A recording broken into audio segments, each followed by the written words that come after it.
Hi friends, very good morning. ఈరోజు మనం మీ ముందుకు రావడానికి కారణం ఏంటంటే ఫ్రెండ్స్, యూరియా కొరత బాగా తెలంగాణలో యూరియా కొరత అనేది బాగా విపరీతంగా ఉంది ఫ్రెండ్స్.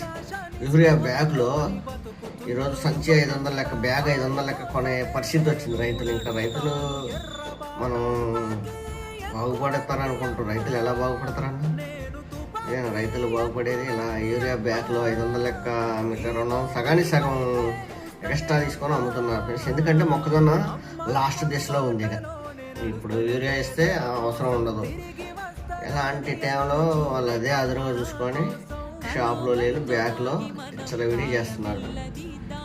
దయచేసి దీన్ని రాష్ట్ర ప్రభుత్వం ఎమ్మటే తక్షణమే దీని మీద చర్యలు తీసుకొని అసలు ఏడ ప్రాబ్లం ఏందనేది తెలుసుకొని ఖచ్చితంగా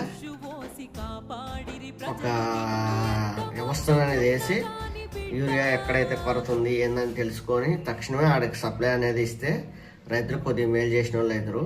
రైతులేంది మనం లేవన్నా, తినేవాళ్ళు ఉంటున్నారు కానీ పండించే వాళ్ళు తగ్గిపోతున్నారు. ఎందుకంటే ఎలాంటి ప్రాబ్లమ్స్ వల్లే వాళ్ళు వ్యవసాయాల మీద దండగలు వచ్చి తీసేసుకుంటున్నారు. అలాగే మన ఛానల్ని ఖచ్చితంగా సబ్స్క్రైబ్ చేసుకోండి అన్న. మీ తరపున పోరాటానికైనా, నేను మాట్లాడటానికైనా, నోరెప్పటానికైనా నా ఛానల్కి ఒక నేమ్ అనేది ఉంటే నేను ఖచ్చితంగా ఈ సమాజంలో అవినీతి మీదైనా దేని మీదైనా పోరాడగలుగుతున్నా. మీరు ఖచ్చితంగా చూడటమే కాదు, మీ పిల్లలతోనైనా సబ్స్క్రైబ్ చేయించుకోండి. నమస్తే, బాయ్ అన్న.